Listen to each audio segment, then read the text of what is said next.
விருச்சிக ராசி அன்பர்களுக்கும் நேயர்களுக்கும் ஆனந்த வணக்கங்கள். பொதுவாக இந்த விருச்சிக ராசிக்காரர்களுக்கு இந்த மாதம் எப்படி இருக்க போகுது அப்படின்னம்னா, கவனமுடன் செயல்படக்கூடிய மாதமாக தான் இருக்கும். பொதுவாகவே இந்த விருச்சிக ராசிக்கு இந்த அக்டோபர் மாதம் கவனமாக இருக்கணும். தேவையில்லாத விஷயங்களை தலையிடாதுங்க. உங்களுடைய வேலையை மட்டும் பார்த்தா போதும். குடும்பத்தில் பார்த்திங்கன்னா கொஞ்சம் விட்டு கொடுத்து போகிறது நல்லது. வேலையிலும் விட்டு கொடுத்து போகிறது நல்லது. நண்பர்களிடம் பார்த்திங்கன்னா கூட நட்பு கேடு தரும் என்பது போல் தேவையில்லாத சிநேகிதம் இருந்தால் விட்டுறது நல்லது. அதே போல் பார்த்திங்கன்னா விசுவாசமாக இருக்கக்கூடிய விசுவாசமாகவும் இருந்துக்கிறது நல்லதுங்க. வேலை செய்கிறீங்க அப்படின்னா அந்த வேலையில் கரெக்டாக போங்க. அரசு பிரமுகர்களுக்கும் அரசியல்வாதிகளுக்கும் இந்த காலகட்டத்தில் பார்த்திங்கன்னா ரொம்ப ஒரு எதிர்நீச்சல் போடக்கூடிய மாதமாக தான் இருக்கும். ஆனால் முழு வெற்றியும் தந்துடும். என்ன காரணம் அப்படின்னம்னா, இந்த விருச்சிக ராசிக்காரர்களுக்கு பொதுவாகவே மிகப்பெரிய ஞானிகளும் சரி, அரசியல்வாதிகளும் சரி, குருமார்களும் சரி இந்த விருச்சிக ராசியில் தாங்க இருக்காங்க.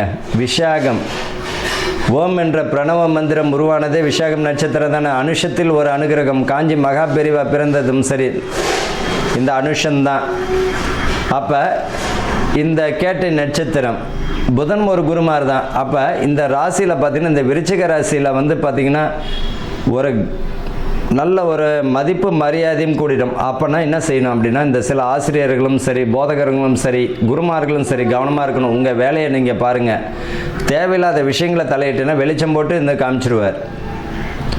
வெளிச்சம் போட்டு காமிச்சிட்டு உங்கள் மதிப்பு மரியாதை குறைத்து விடும். அதில் கவனமாக இருக்கணும். உங்கள் வேலையை பார்த்தாலே போதும். மாணவர்களுக்கு பார்த்திங்கன்னா உயர்கல்வி யோகம் தந்திடும். யூனிஃபார்ம் சம்மந்தப்பட்டது வேலை செய்கிறவங்களுக்கெல்லாம் பார்த்திங்கன்னா ப்ரொமோஷனும் பதவி பணி உயர்வும் தந்திடும். அரசு பிரமுகர்களுக்கு கவனமுடன் செஞ்சாலே போதும், செயல்பட்டாலே போதும். புதிய முயற்சிகள் பலனை தந்துவிடும். இடமாற்றம் உறுதியாக பார்த்திங்கன்னா நல்ல இடமாற்றம் வேணும்னு நினைக்கிறவங்களுக்கும் அந்த வாய்ப்புகள் அருமையாக உறுதியாக கிடைப்பதற்கு வாய்ப்புகள் உண்டு. இவர்களை பொறுத்த வரைக்கும் என்ன பரிகாரம் அப்படின்னா, சோதனையும் வேதனையும் கலந்த பரிகாரம் தான் இது.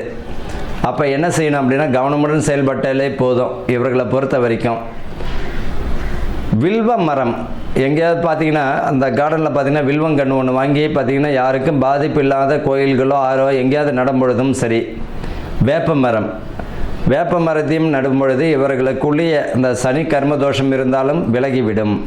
வாழ்க வளமுடன்.